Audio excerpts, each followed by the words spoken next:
할렐루야. 네. 우리 옆에 있는 분들과 인사하겠습니다. 참 좋은 날입니다. 참 좋은 날입니다. 오늘 이 말씀 중심에서 그대 바랄 수 없는 중에 바라고 있는가? 그대 바랄 수 없는 중에 바라고 있는가? 라는 제목으로 하나님 말씀 증거하겠습니다.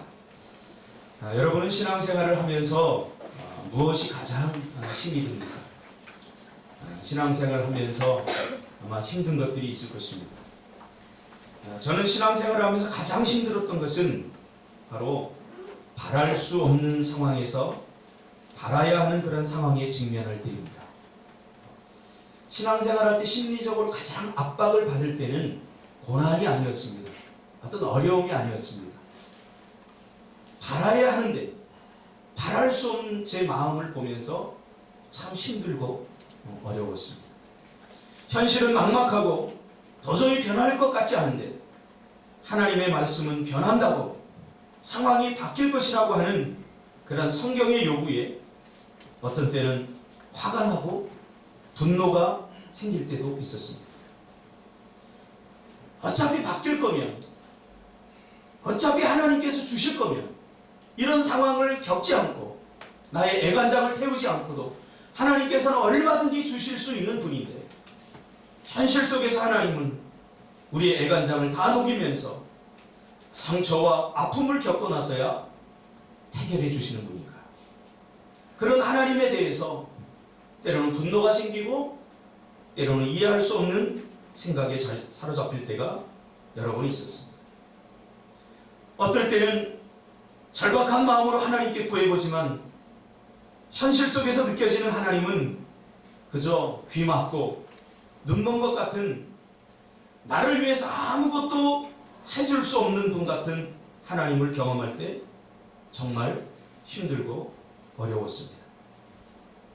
바라고 싶은데 성경은 그래도 바라야 한다고 말하지만 바라고 싶은데 바람이 생기지 않는 상황, 내 마음을 바꾸어서 그래도 하나님의 말씀에 순종하고 하나님의 말씀대로 그렇게 하고 싶은데 내 마음에는 그 마음이 생기지 않을 때 이것보다 고통스러운 적이 없었습니다.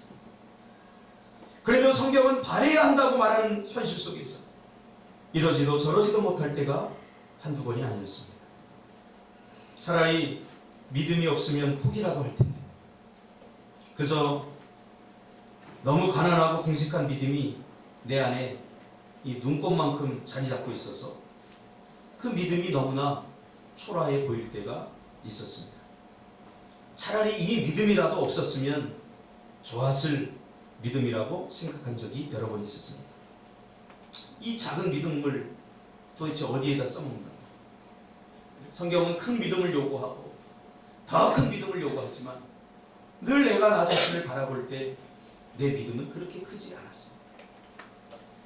그러나 이 없으면 차라리 포기할 텐데 그 작은 믿음이 내 안에 그래도 눈꽃만큼 남아있어서 이거 포기도 하지 못하고 이러지도 저러지도 못할 때가 여러 번 있었습니다. 그러나 나중에 깨달은 것은 그 작고 초라한 아무짝에도 쓸모없을 것 같은 그 믿음이 그게 참 중요한 일을 하더라고요. 아무짝에도 쓸모없을 것 같은 부담스러웠던 차라리 없었으면 좋았을 것이라고 생각했던 그 작은 믿음을 주님은 불쏘시개로 사용한다는 사실을 저는 발견했습니다. 그래서 눈꽃만큼의 믿음이라도 있어야 한다. 그래서 그래야 하나님께서 역사하신다 하는 것을 나중에 깨닫게 되었습니다. 큰 물을 어떻게 하나님께서 일으키냐? 내 안에 있는 그 작은 아무 역할도 하지 못할 것 같은 그 너무나 작은 그 작은 믿음을 하나님께서 불쏘시개로 사용한다는 사실입니다. 현실 속에서 말썽만 피우는 자녀를 보면서 저 아이가 과연 긍정적으로 멋지게 변할 수 있을까? 저는 청소년 상담을 하면서 그렇게 의심하는 많은 부모들을 저는 만났습니다. 목사님, 도대체 이 아이가 학교를 제대로 졸업할 수 있을까?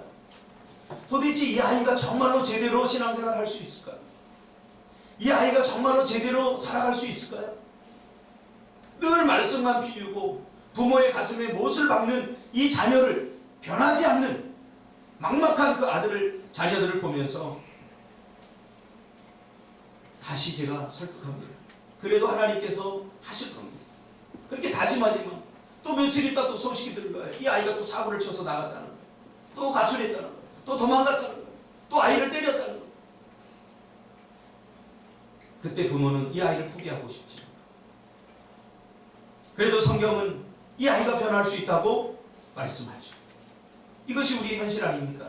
직원들 월급을 주기도 힘들고 벅찬데 하나님께 기도하면 조금만 참고 기다리면 나아질 것이라고 말씀하는 그런 현실 속에서 조금만 참고 싶은데 나 인내해야 할 힘마저 남아있지 않을 때, 버틸 힘조차 없을 때가 우리 있지 않습니까? 저도 목회를 하면서 종종 이러한 현실에 직면했습니다. 하나님, 우리 교회가 더 부흥할 것이라고, 더 많은 사람들이 모여 더 큰 일을 할 수 있을 것이라고 말하지만 번번이 주일이 돼서 우리의 예배 현장을 보면 너무나 부족하고 연약한 우리의 모습을 보면서 저는 절망하고 낙심할 때가 많이 있었습니다. 그럴 때마다 하나님께 부르짖습니다. 하나님, 얼마나 더 참아야 됩니까? 그때마다 하나님은 조금만 더 참으라고 말하지만 저는 솔직히 하나님 앞에 그렇게 기도했어요. 하나님, 그 조금이 나에겐 너무나 큰 것입니다.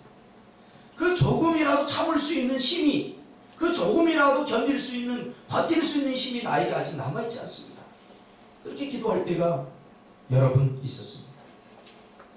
이런 일이 아브라함에게도 일어났죠. 창세기 18장에 보면 하나님께서 아브라함에게 자녀를 주신다고 약속했는데 시간이 흘러도 자녀는 생기지 않고 드디어 아브라함이 이성적으로 생각하기에 불가능한 일이 일어나게 되죠. 아내의 경수가 끊어졌습니다. 이 아내의 경수가 끊어졌다는 것은 아이를 더 이상 가질 수 없는 상황에 직면했다는 거죠. 여러분 생각해 보세요. 우리가 아무리 믿음이 좋다고 할지라도 우리는 효율성을 따지는 사람이고 과학적으로, 이성적으로 생각하는 사람들 아닙니까? 아이를 가질 수 없는 경수가 끊어졌는데 어떻게 아이를 가질 수 있다고 상상해낼 수 있겠습니까? 그렇죠? 어리석은 사람이죠. 바보죠. 그러나 하나님께서는 아브라함에게 계속해서 내가 너로 아이를 주겠다. 약속의 자손을 주겠다. 그것도 한 사람이 아니라 하늘의 별처럼 땅의 티끌 같은 헤아릴 수 없는 수많은 민족을 너로 하여금 주겠다라고 말씀하는 거예요. 이럴 때 우리는 어떻게 됩니까? 현실은 그저 막막하기만 한데 민족이 아니라 한 아이도 지금 얻지 못하는 그러한 절박한 상황, 불가능의 상황에 직면했는데 이런 하나님의 말씀의 요구를 들으면 우리는 화가 나지 않겠습니까? 우리는 당황하지 않겠습니까? 이런 일이 아브라함에게만 일어났나요? 다니엘에게도 일어났죠. 그래서 다니엘은 사자굴에 갇히게 되죠. 정말 하나님이 나를 사랑하시고 내 기도에 응답하시는 분이라면 사자굴에 들어가기 전에, 즉 불가능을 경험하기 전에 무슨 대책을 하나님 주셔야 되지 않겠습니까? 여러분, 고대 근동 아시아를 연구하는 학자들에 의하면 다니엘이 사자굴에 들어갔다는 것은 돌이킬 수 없는 거예요. 이미 조소에 어인을 찍었어요.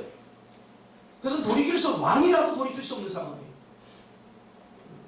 상황을 바꿀 수 없는 상황이라는 거예요. 인간의 힘으로는 바꿀 수 없는 상황에 직면했다는 거예요. 그래서 왕까지도 어떻게 합니까? 왕까지도 밤잠을 자지 못하고 자기도 할 수 없습니다. 고대 근동아시아의 왕권은 신권입니다. 절대적 권력입니다. 그러나 왕조차 바꿀 수 없는 일이라면 이거 불가능한 일 아닙니까? 하나님께서는 정말 얄궂은 분입니다. 우리를 자꾸 불가능한 상황에 자꾸 빠뜨리시나 봐요. 정말 하나님이 살아계시다면 다니엘이 사자굴에 들어가기 전에 무슨 조처를 취해야 그게 살아계신 하나님이죠. 그러나 하나님은 다니엘이 사자굴에 들어가기까지 귀 막고 보지 않고 듣지 않고 침묵하고 계시는 하나님이죠. 이런 일은 사도 바울에게도 일어났습니다. 복음을 전하다가 잡힌 것도 억울한데 이제는 재판을 받으러 로마로 가던 중에 유라굴로라고 하는 큰 풍랑 속에 갇혀서 이제는 재판 한번 받아보지 못하고 거의 죽게 되었습니다. 사도행전에 보니까 소망이 끊어졌다. 희망 0%입니다. 인간의 힘으로는 할 수 없는 상황, 절대적 어려움에 직면하게 됩니다. 그래서 사도 바울이 주님께 기도했더니 주님은 괜찮다. 아무 일도 없을 것이라. 이렇게 말합니다. 생각해 보세요. 주님이 아무 일도 없을 것이라 이렇게 말했다면 그래도 풍랑이라도 좀 잦아들고 폭풍이라도 좀 잦아들어야 되는데 주님이 그렇게 말씀하셨음에도 불구하고 여전히 풍랑은 멈추지 않고 파도가 배를 삼킬 듯 요동합니다. 물건을 다 버려야 되고 자기들의 신을 향해서 부르짖습니다. 여러분이 생각하는 하나님의 응답은 어떤 것입니까? 기도하면 풍랑이 잔잔해져야 되지 않겠습니까? 뭔가 희망의 끈이 조금이라도 희망의 빛이 보여야 되지 않겠습니까? 그래야 기도할 맛도 나고 그래야 하나님을 믿어볼 것 아닙니까?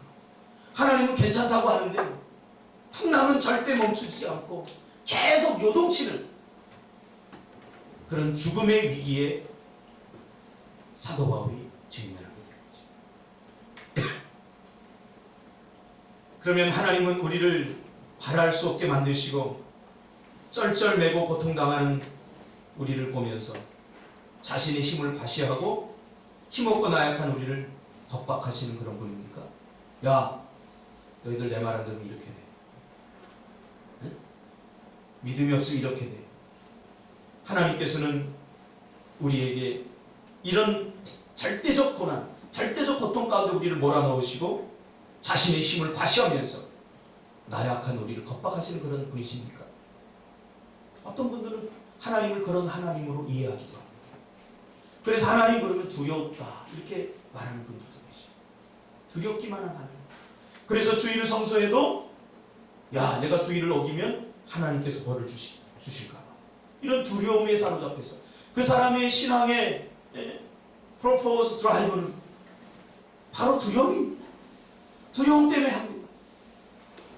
안 하면 하나님이 나를 벌 주실까? 도대체 이럴 때 우리는 어떻게 해야 됩니까? 성경은 우리에게 분명하게 말합니다. 이것이 믿음이고 이것이 믿음을 더욱 강하게 만드는 방법이고 하나님께서 우리에게 은혜로 주신 믿음을 드러내는 순간이라.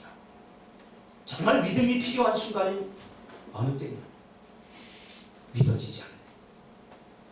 정말 믿음이 필요한 순간은 불가능한 상황에 직면할 때입니다. 믿을 수 있는 거 누가 못 믿겠습니까? 믿을 수 있는 거니 다 믿을 수 있습니다. 오늘 우리의 문제는 두 가지입니다. 믿음이 있느냐 없느냐 이 문제는 믿음의 존재 유무. 그래서 두 번째 문제는 무슨 문제냐면 내 믿음이 큰 믿음이냐 작은 믿음이냐 이 문제입니다. 오늘날 교회 안에 종교적인 사람들이 많죠. 종교적과 비종교를 나누는 기준이 그 핵심에 믿음이 있습니다. 믿음이 없이 신앙생활하는 사람은 종교적인 사람들입니다. 그러나 믿음이 있는 사람은 이제 그 믿음이 큰 믿음이냐 작은 믿음이냐 오늘 본문에서 그 이야기를 하고 있지 않습니까? 주님은 이것이 믿음이라고 말합니다. 믿을 수 없는 순간에 믿는 것. 이것이 믿음이라고 말합니다. 바랄 수 없는 상황 속에서 바라는 것. 이것이 믿음이라고 말합니다. 누구나 다 바랄 수 있는 그런 상황에서 누가 바라지 못하겠습니까? 그건 누구나 다 할 수 있습니다. 철이 강해지려면 천도가 넘는 불에 여러 번 달구어지고 망치로 두들겨 맞아야 하듯이 바랄 수 없는 중에 바라는 그러한 믿음을 하나님 주시기 위하여 하나님께서 우리를 두들기시고 때로는 우리를 절대적 불가능의 상황을 우리를 몰아가시는 그건 저주가 아니에요. 그래서 우리를 고통스럽게 하기 위한 그런 시간들이 아닙니다. 우리를 더 강하게 하고 우리의 믿음을 독수리의 날개침과 같이 더 날아오르게 하기 위한 하나님의 뜻이라는 사실이죠. 바랄 수 있는 것을 바라는 것은 믿음이 아니라고 그렇게 말합니다. 그러므로 사실 우리의 문제는 믿음이 있느냐 없느냐의 문제가 아니라 이미 하나님께서 여러분에게 믿음을 선물로 주신 줄 믿습니다. 아멘. 너희가 그 은혜를 인하여 믿음으로 말미암아 구원을 얻었나니 이것이 너희에게서 난 것이 아니요 하나님의 선물이라. 할렐루야. 아멘. 이미 여러분 안에 믿음이 있습니다. 없는 척하지 마세요. 때로는 이 믿음이 내 인생을 부담스럽게 할지라도, 때로는 이 믿음이 있다는 것 때문에 내 삶이 힘들고 어려울지라도 우리는 그 믿음을 부인해서 이미 우리 안에는 예수 그리스도의 십자가의 보혈로 말미암아 주어진, 값없이 주어진 믿음이 있다는 사실을 여러분 믿으시길 바랍니다. 아멘. 그렇다고 한다면 우리의 문제는 뭡니까? 이미 하나님께서 우리에게 주신, 선물로 주신 믿음을 어떻게 표현해야 하느냐, 이 문제죠. 성경에는 이 믿음 있는 사람들이 그 믿음을 다양하게 표현하고 있습니다. 다니엘은 사자굴에 들어가면서까지 하나님을 의지함으로 표현했지. 그렇죠? 다양한 모습으로 표현되고 있습니다. 그러므로 여러분, 믿음 없는 사람처럼 행동하지 마시기 바랍니다. 제가 이렇게 성도님들하고 이렇게 이야기를 하다 보면 전 아직도 믿음이 없어서요. 그래요. 근데 그게 겸손의 말처럼 들리면 참 좋을 것 같은데, 자기가 하고 싶은 대로 하고 싶은 그 욕망을 주체하지 못하고 아직 내가 믿음이 없으니까 나를 좀 봐달라, 이런 식으로 제가 들릴 때가 있습니다. 아닙니다. 우리는 이미 믿음이 있습니다. 그래서 믿음 있는 사람처럼 우리 살아야 돼요. 믿음이 뭐 들어왔다 나갔다 합니까? 그렇지 않습니다. 한번 하나님께서 우리에게 선물로 주신 믿음은 사라지는 것이 아닙니다. 왜? 성령과 함께 내 안에 거하기 때문입니다. 여러분 안에 믿음이 있습니다. 확신하시길 바랍니다. 이제 우리의 싸움은 이 믿음이 점점 자라고 더 큰 믿음이 되게 하는 그러한 사명이 우리에게 있는 거죠. 하나님은 어떻게 표현하라고 합니까? 바랄 수 없는 중에 바람으로 표현하라고 합니다. 바랄 수 없는 상황에 직면할 때, 그때도 여전히 우리가 하나님을 의지하고 바란다면 이것이 진정한 믿음이라고 그렇게 말하고 있습니다. 기대할 수 없는 중에 기대함으로 표현할 겁니다. 기대가 안 될 때가 있어요. 참 사람 변하는 거 쉽지 않아요. 참 사람 변하는 거 쉽지 않아요. 제가 사람을 다루고 사람을 양육하고 또 사람을 회복시키는 이 리더십 훈련을 오랫동안 이렇게 해오면서 결국은 사람을 이렇게 보면 사람이 잘 안 변해요. 그래서 때로는 이렇게 포기해요. 그래, 쟤는 도저히 안 돼. 저 사람은 도저히 안 돼. 안 변해. 그때마다 하나님께 저에게 주시는 마음이 있어요. 누가 함부로 그렇게 말해요? 왜 그렇게 함부로 생각해요? 하나님, 제가 생각할 때는요, 도저히 안 변해요. 이 심리학에서도 성격은 변하지 않는다. 변하지 않아요. 기질은 변하지 않아요. 쉽게 변합니까? 안 변해요. 제가 현실 속에서 경험한 사람의 성품, 현실 속에서 경험한 사람은 잘 변하지 않아요. 근데 하나님은 변한다. 자꾸 이렇게 말씀하시죠. 변할 것이다. 변할 것이다. 기대할 수 없는 중에 기대하는 것은 쉬운 일이 아닙니다. 그러나 주님은 기대할 수 없는 중에 기대하는 것이 믿음이라고 말하고 있습니다. 절망 중에 소망을 가짐으로 믿음을 표현되는 거죠. 절망스러운 상황 속에서 누구나 다 절망할 수 있죠. 그렇죠? 그러나 그건 믿음이 아니라는 거예요. 그것은 그냥 확인하는 거예요. 내가 얼마나 절망스러운지 그것을 확인할 뿐이라는 거죠. 그러나 믿음은 확인하는 것이 아니라 확신하는 거예요. 누가 확인 못하겠습니까? 다 나타나는 현상에 대해서 누가 분석하지 못하고 이것은 뻔해 라고 누가 말하지 못하겠습니까?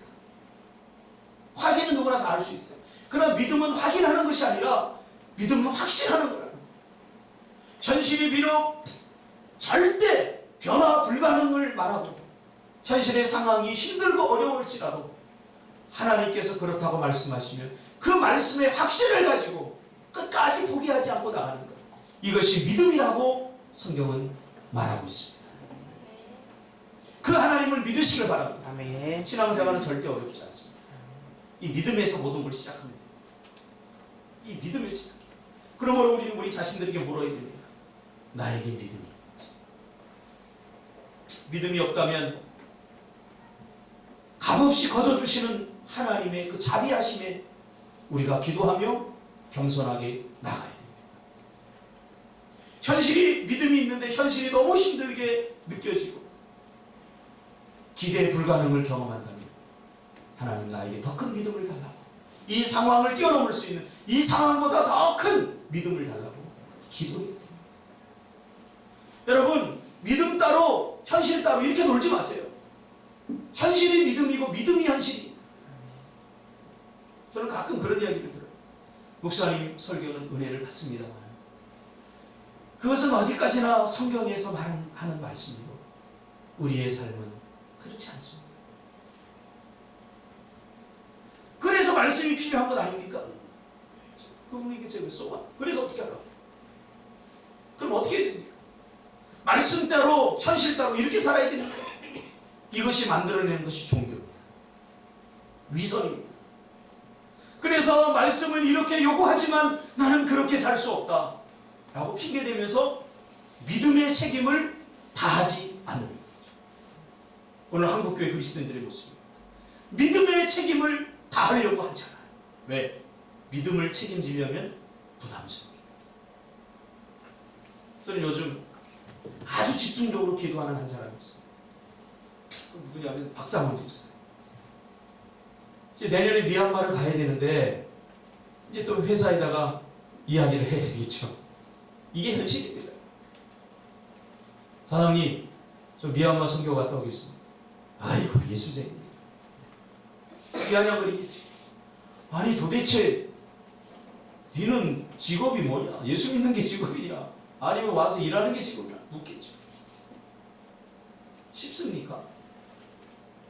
절대 쉽지 않습니다. 설교를 듣고 믿음으로 살아야 된다고 다짐하고 결심하고 우리의 삶의 현실로 나아가지만 현실은 우리를 절대 이해하지 않습니다. 너무 냉정합니다.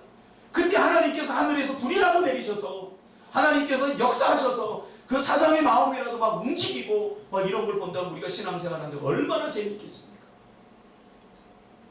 그러나 냉랭합니다. 하나님은 표정 하나 안 바뀌면서 우리에게 요구하기만 합니다. 그래도 됐다. 참 힘들었어요. 올해 목회 8년째인데 날마다 이 하나님을 경험하면서 힘들었어요.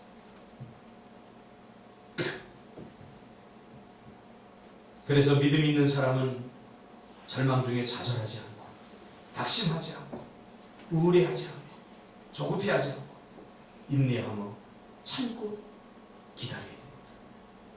여전히 그 상황 속에 매몰되지 않고 좌로나 우로나 치우치지 않고 바람에 나는 겨처럼 행동하지 말아야 됩니다. 왜? 하나님의 약속은 변치 않기 때문에. 하나님이 주신다고 하면 주시기 때문에. 하나님이 하신다고 하면 하시기 때문에. 그래서 하나님이 하실 때까지 우리는 인내하고 기다리는 것. 이것이 믿음입니다. 아브라함이 그것을 참지 못하고 하갈을 취해서 자녀를 낳죠. 이것이 그 인생을 꼬이게 만들었죠. 그러니까 내 이성적으로 내 방법으로 뭔가를 자꾸 하고 싶을 때 그때도 여전히 신실하신 하나님을 확신하고 하나님이 기다리실 때까지 기다려야 됩니다. 마치 아무 일도 없었다는 듯이 어제 같은 오늘을 살아가는 거죠. 이것이 하나님의 은혜를 경험한 사람들의 모습입니다. 그래서 하나님의 은혜는 변함없는 자들의 것입니다. 오늘 본문은 뭐라고 말합니까? 아브라함이 믿은 하나님은 이렇게 시작합니다. 아브라함이 믿은 하나님은 어떤 하나님이냐? 죽은 자를 살리시며 없는 것을 있는 것으로 부르시는 하나님이시다. 이것이 믿음이다. 오늘 우리는 믿음을 말하면서 믿음과 너무 동떨어진 삶을 살아요. 왜 하나님께서 우리를 코너로 몰아가시느냐? 저는 목회가 지난 7년 동안 코너로 몰린 상황이었어요. 이 목회를 하면서 내 성격 다 죽고 내가 할 수 있는 것이 아무것도 없다. 목회를 하면서 전 처음에는 내가 뭔가를 하려고 했어요.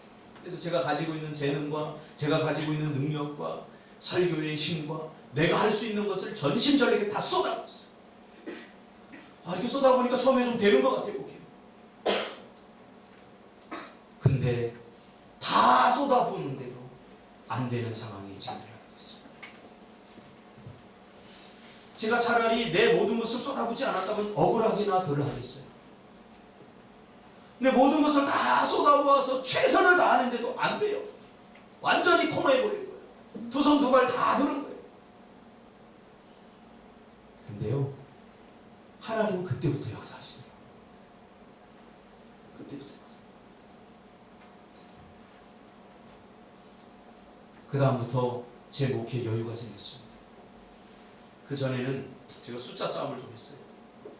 목회를 했으니까 동기들도 목회를 하니까 이 정도는 내가 모아야 된다. 이 정도 성도는 우리 교회가 이 정도는 커야 된다. 그게 스트레스가 있어요. 늘 부담스러워. 그러나 그 시간들을 겪어내면서 사람이 중요한 게 아니다. 사람이 많고 적음이 중요한 게 아니다.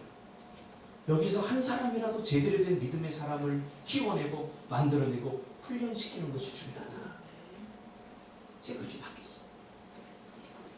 그리고 나니까 지금 이 인원도 저에게 사실 부담스러워.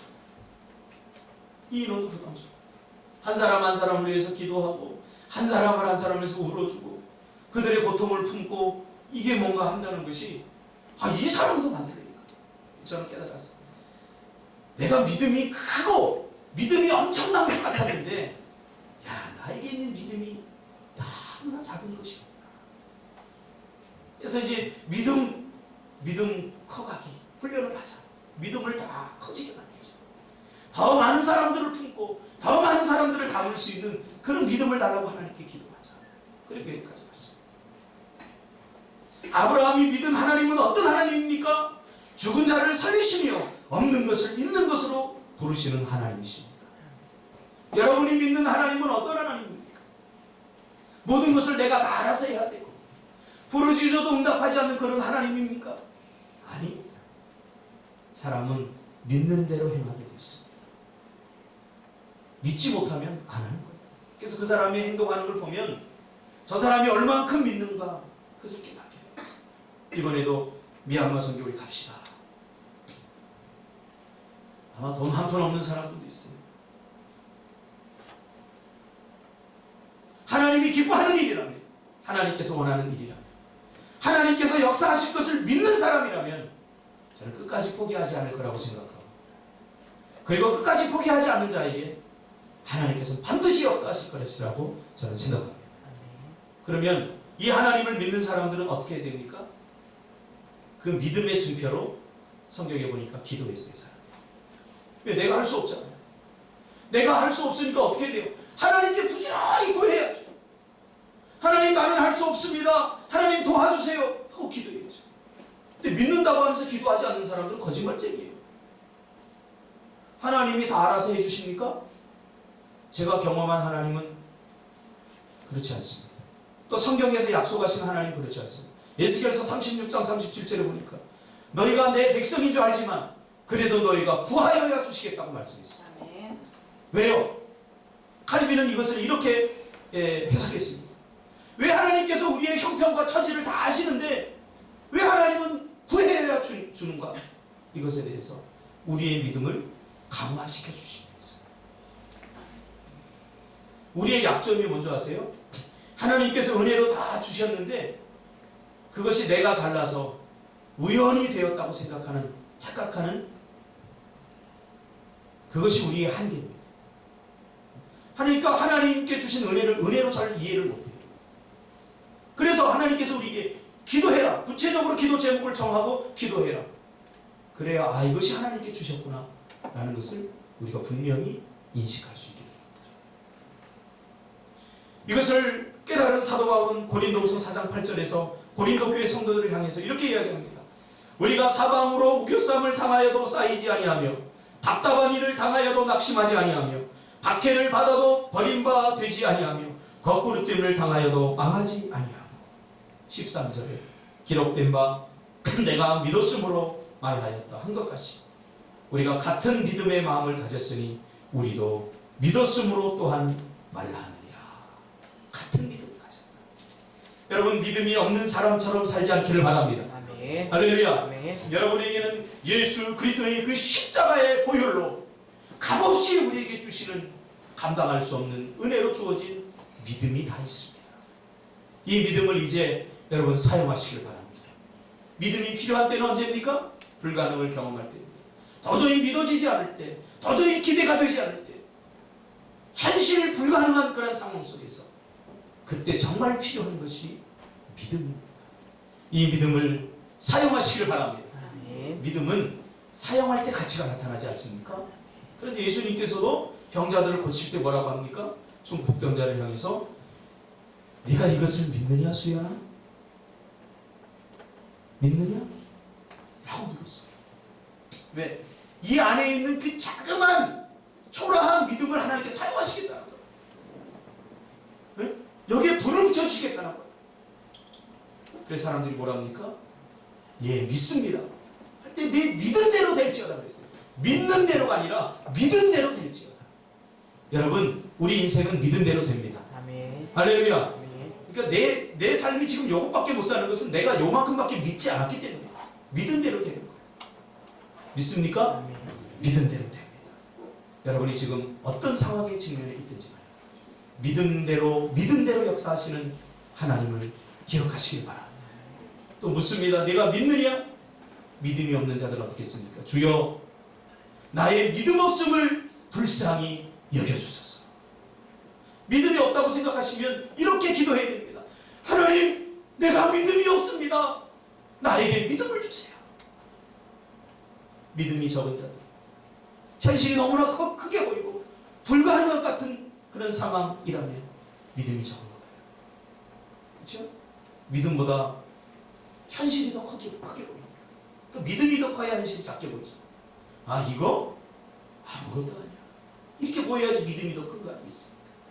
그렇다면 하나님, 나에게 더 큰 믿음을 달라고 기도하시길 바랍니다. 네. 상황과 형편에 휘둘리지 마시고 여러분 믿음으로 콧불소처럼 앞으로 향해 나아가시기를 주님의 이름으로 축복합니다. 아멘. 안도현 씨의 시를 하나 읽어드리고 마치겠습니다.